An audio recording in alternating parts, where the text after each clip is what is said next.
You think your problem is money because that is the part you can count. But what is bleeding you dry started long before the empty balance, the declined card, the message from the bank, the cold weight in your chest. The real collapse began in the invisible place where your energy learned to reject what your mouth keeps begging for. And if Thoth was standing in front of you right now, he would not start with your bills, your salary, or your business. He would start with the disorder you have normalized so deeply that you now call it personality, routine, fate, or just life. Because this is not only about being broke, it is about the silent humiliation of shrinking every time you check your account. It is about the private exhaustion of pretending you are fine while your nervous system lives in permanent negotiation with fear.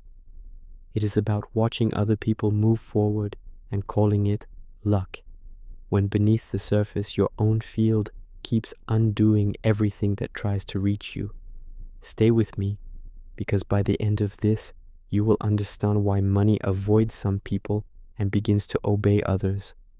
Have you noticed how money can enter your life and then vanish almost on cue? A random expense appears, a delay hits, a mistake slips in, a last-minute emergency erupts, or you suddenly make a weak decision you later pretend was unavoidable. You call it bad timing. You call it a rough season. But most of the time, it is not a season at all. It is a pattern with your fingerprints all over it. Money does not only disappear through numbers, it disappears through guilt that makes you spend to numb yourself. It disappears through anxiety that makes you undercharge, overgive, settle fast, dream smaller, speak softer, and betray your value before anyone else even gets the chance. It disappears through your relationship with tension, visibility, worth, discipline, and truth. And until you see that clearly, you will keep treating the symptom while feeding the source. This is where almost everyone gets lost. They think money is paper, digits, transactions, invoices, clients, sales, opportunities, strategies. And yes, it moves through all of those things, but that is only the surface. At its core, money is response. It intensifies order and exposes chaos in the person who touches it. That is why some people receive more and build more, while others receive more and still somehow collapse. Not because the universe loves one and hates the other. Not because one was chosen and the other cursed, but because one has created an inner structure strong enough to hold expansion, while the other is still treating growth like a threat. And money will never feel safe in the hands of someone who is secretly terrified of their own increase. You say you want prosperity, but your mind wakes up in defense. You say you want abundance, yet your decisions are made from contraction. You say you want ease, yet your body has memorized struggle so completely that peace feels suspicious to you. How can wealth stay rooted in a field that experiences stability as danger? How can abundance take shape inside a nervous system trained to expect loss? How can money remain where every gain is followed by panic, guilt, self-doubt, or an unconscious need to sabotage the progress before it changes your identity? This is the point almost nobody wants to face. Many people are not merely trying to earn money, they are trying to use money to repair an old wound that money was never designed to heal. They want money to prove they matter. They want money to erase rejection. They want money to silence comparison. They want money to anesthetize shame. They want money to finally give them permission to exist without feeling small. And the moment money becomes your emotional savior, you start deforming your relationship with it. It stops being flow and becomes medicine. It stops being a tool and becomes identity. It stops being energy in motion and becomes a private god you are begging to rescue you. And anything you worship from a place of desperation will eventually rule you. Thoth did not speak about law to entertain wounded minds with mystical poetry. He was pointing to a mechanism, a living architecture, a chain of cause so exact that even your excuses cannot interrupt it. What dominates you within will eventually organize what appears around you. The inner climate becomes the outer pattern. Your repeated state becomes your repeated decisions. Your repeated decisions become your conditions. And then you look at those conditions and call them destiny, when they were shaped by the silent agreements you kept making with fear. That is why law is so confronting. It does not flatter, it reveals. Money does not arrive simply because you desire it. It responds to the kind of internal order that exists in you, to the degree of coherence between what you say, what you feel, what you tolerate, and what you repeatedly do. This is where the wound deepens, because most people are not lacking desire. They are lacking compatibility. Compatibility is not a glamorous word. It is not spiritual decoration. It is structural truth. Are you compatible right now with the life you say you want to hold? With the pressure, rhythm, responsibility, visibility, and discipline that would come with that expansion? Would a greater level of wealth actually find a stable home inside you? Or would it trigger the same chaos in a more expensive form? Would you know how to direct it, multiply it, protect it, and remain lucid under its weight? Or would you turn abundance into a faster version of your current disorder? Because many people are praying for more while still living as someone who cannot sustain what they are asking for. And energy notices that long before the bank ever does. You can see it in the smallest behaviors, in the promises you make to yourself and break in secret, in the tasks you start with intensity and abandon without consequence, in the way you let your moods govern your commitments, in the casual betrayals you commit against your own word every single day. You think those moments are unrelated to money because they look too small. But they are not small. They are training. Every time you do not trust your own word, you weaken the field that money would need in order to remain with you. Every time you leak discipline, clarity, and follow-through, you are teaching your life to lose shape. And money loves shape. Money loves direction. Money loves clean channels, decisive movement, emotional steadiness, and people who can carry force without fragmenting under it. Not because the universe plays favorites, because energy follows form. It always has. That is why people with brilliant ideas still stay stuck. Not because the idea lacked power, but because the vessel receiving that power was full of contradiction. And this is the cruelest trap. You can be consciously reaching for prosperity while unconsciously defending yourself from it. You can speak abundance with your mouth while your body flinches at the consequences of becoming the person who holds it. You can pray for increase and then sabotage every door that opens because expansion threatens the version of you that has been surviving through limitation. This is not weakness, it is internal war. I have seen this in countless people, and I have seen it in myself. The person says they are ready, but when the opportunity appears, they delay. When it is time to be visible, they freeze. When it is time to charge correctly, they soften. When it is time to learn, they suddenly become tired. When it is time to stay consistent, they begin negotiating with their lower nature as if self-betrayal were a reasonable compromise. Then they look at the outcome and say it simply did not work. But the truth is harsher and far more liberating. They dismantled the bridge while grieving that they could not cross it. And until that level of honesty enters the room, nothing fundamental changes. Law does not respond to your intention alone. Law responds to alignment. That is why the so-called secret is not a trick for attracting money out of thin air. It is the discipline of becoming inwardly compatible with what you claim you want to sustain. That is the part people skip because it costs more than positive thinking. It costs identity. It costs excuses. It costs the comfort of blaming fate for what your own patterns keep producing. It costs the addiction to emotional chaos. It costs the version of you that has learned to feel normal only in urgency. Look carefully at your life and tell the truth. Do you manage your energy like something sacred, or do you throw it away and then complain that your material reality will not obey you? Do you sleep like someone building a future, or like someone escaping their own mind? Do you feed your body, your focus, your speech, and your time in a way that honors increase? Or do you keep expecting external flow while internally living in violation of yourself? Money does not answer the fantasy version of you. It answers the dominant pattern. It answers what repeats. It answers your baseline, not your temporary inspiration. If fear repeats most, fear becomes instruction. If guilt repeats most, guilt becomes instruction. If comparison repeats most, comparison becomes instruction. If avoidance repeats most, avoidance becomes instruction. If your strongest habit is shrinking, apologizing, delaying, overthinking, scattering, and softening every time power is required, then that repeated state becomes your command. And then you wonder why your outer life keeps obeying a script your conscious mind swears it never wrote. But it did write it, through repetition.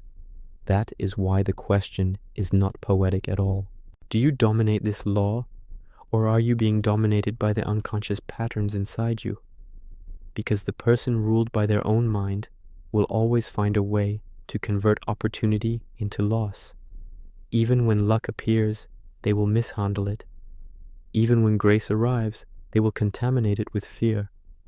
Dominion begins in a place far less mystical and far more uncomfortable than most people want. It begins the moment you stop romanticizing the disorder that is draining your life. The moment you stop calling self-neglect freedom. The moment you stop calling avoidance peace. The moment you stop calling fear prudence. Every time you say, "I'll deal with it later," you train your energy to leak. Every time you refuse to look at your numbers, you train your mind to run from the reality it was supposed to lead. Every time you accept less because you are afraid of losing the little you have, you reinforce scarcity as your foundation. Every time you spend to numb an emotion, you hand authority to impulse. Every time you compare yourself and collapse inward, you weaken your own field. This is not superstition. This is psychic direction made practical. This is a human being pushing against their own future so many times that failure begins to feel familiar, and familiarity begins to feel true. Then the lie hardens into identity. Then identity starts defending the prison as if it were home. But a pattern is not destiny. A pattern can be interrupted. A pattern can be exposed, stripped, dismantled, replaced. What cannot change is what you keep refusing to name. So name it. Name the fear that makes you play small. Name the guilt that appears when you imagine having more than the people around you. Name the resentment you carry toward money because of what you saw it do in your family, your childhood, your relationships. Name the comfort you secretly get from being the one who struggles, because that role protects you from the pressure of becoming powerful. Name the identity that survives through almost making it, but never fully arriving. Because until you see the hidden loyalty, you will keep recreating the same financial weather under different circumstances. New month, same field. New strategy, same tension. New chance, same collapse. New hope, same sabotage. And this is why Thoth still unsettles people when read with precision. He does not indulge the wounded ego by turning spiritual law into emotional anesthesia. He exposes the exact point where your inner chaos has been writing your outer limitations. He shows that the material world is not separate from the invisible world. It is the visible expression of it. What you call a result is only the shell. Before the result, there was a state. Before the state, there was a belief. Before the belief, there was a wound that taught you what to expect, what to fear, and what kind of life felt available to someone like you. And once that wound became unconscious law inside you, your choices started defending it. So when you say, "I need more money," very often there is another sentence hiding behind it. "I am tired of feeling powerless. I am tired of needing help. I am tired of feeling behind. I am tired of pretending I am okay when I can barely breathe." And that changes everything, because now we are not just talking about finance. We are talking about the place where your energy first broke agreement with your future. We are talking about the point where you stopped moving from direction and started moving from fear. We are talking about the fracture beneath the numbers. There is a brutal truth here. Money does not like to remain where self-abandonment is a daily ritual. If you abandon yourself in the hour you promise to honor, in the standard you know you should keep, in the truth you refuse to act on, then why would the energy of prosperity trust you with permanence? You want more, but you do not trust your own hands yet. You want abundance, but you live in debt to your own conscience. Night after night, you know where you gave less than you could have given. You know where you looked away. You know where you let the mind drag you like a wild animal instead of taking hold of its leash. That creates noise. And noise weakens presence. Presence is one of the most underrated forms of wealth in existence. A present person sees opportunity before others do. A present person feels timing. A present person knows when to press, when to pause, when to ask, when to leave, when to build, and when to wait without collapsing. A present person does not sell their dignity for crumbs. A present person does not mistake panic for action. A present person can hold force without spilling it everywhere. That kind of presence becomes power before it ever becomes money, and power carried cleanly is magnetic. Maybe your mistake was thinking you could master the law by repeating that money is energy while continuing to treat your own energy like waste. You drain yourself with poor sleep, fractured attention, trash thoughts, weak speech, scattered focus, and private contempt for who you are becoming. Then you expect the material world to line up because you felt inspired for 10 minutes. But money obeys your dominant line, not your temporary mood. It follows your strongest signal, and your strongest signal is revealed by repetition. What do you repeat more than anything else? Fear, delay, excuses, comparison, mental noise, or clarity, integrity, self-command, and direction? That answer matters more than your vision board, your affirmations, or your wish list, because the field around your life is not built by what sounds beautiful. It is built by what is consistent. If your consistency is disorder, then disorder will keep getting multiplied. If your consistency becomes coherence, coherence will begin multiplying too. That is why real change is not emotional theater. It is governance. It is the return of authority inside you. It is the moment your life stops being a pile of reactions and starts becoming a directed current. It is the shift from chasing to conducting. Once that shift happens, something subtle but radical changes. You stop radiating need. You stop approaching money like a starving person pounding on a locked door. Your posture changes. Your language changes. Your choices become cleaner. You start seeing where you have been selling yourself cheap. You start noticing where time is being stolen from your future. You start recognizing the habits that made desperation feel normal. You start realizing that some of what you called humility was really self-erasure, and some of what you called spirituality was really avoidance wearing sacred clothes. Many people want the effect of magnetism without paying the price of inner purification. They want to be a channel for abundance while protecting resentment, laziness disguised as waiting, arrogance disguised as enlightenment, and cowardice disguised as peace. It does not work. Money reveals where the lie is still alive. It reveals whether you expand when you receive or implode under the pressure of more. It reveals whether you build structure or secretly enjoy self-sabotage. It reveals whether you want freedom or just the image of status.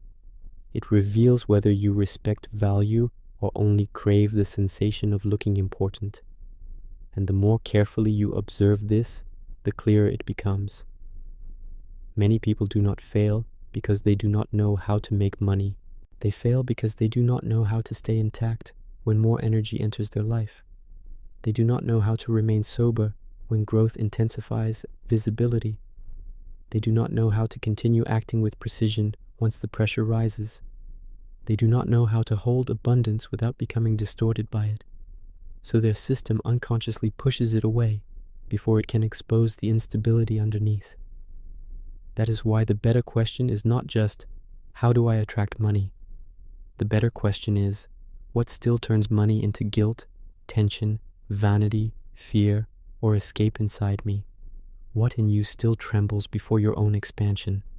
What in you has bonded so deeply with scarcity that stability would feel unnatural? What identity are you still feeding every day?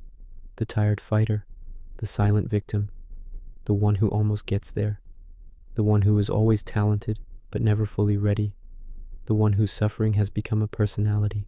As long as that identity remains intact, you may touch more money, but you will not master the law. You will only experience spikes and crashes, brief relief followed by fresh suffocation, a flash of hope followed by another collapse. Because dominion is not a peak, dominion is continuity, and continuity is impossible where the inner world keeps contradicting itself. That is the deeper reason many people stay trapped in cycles. One part of them wants wealth, another part is loyal to the familiar pain of not having it. And the familiar often wins, not because it is better, but because it feels known. This is where the teaching becomes sharp. The universe is not always withholding from you out of cruelty. Sometimes it is mirroring the pattern your energy has been rehearsing. I know that stings. It is easier to blame the market, the family history, the economy, the season, the trauma, the bad luck, the wrong timing. And yes, external conditions are real. But there comes a point where those explanations become a hiding place. A hiding place has a cost. It cost years. It cost force. It cost the part of you that knew you were meant for more, but got domesticated by the minimum. So let me ask you, without sedating the truth, how much longer will you call chronic fear wisdom? How much longer will you say you are waiting for the right moment when what you are really postponing is your own authority?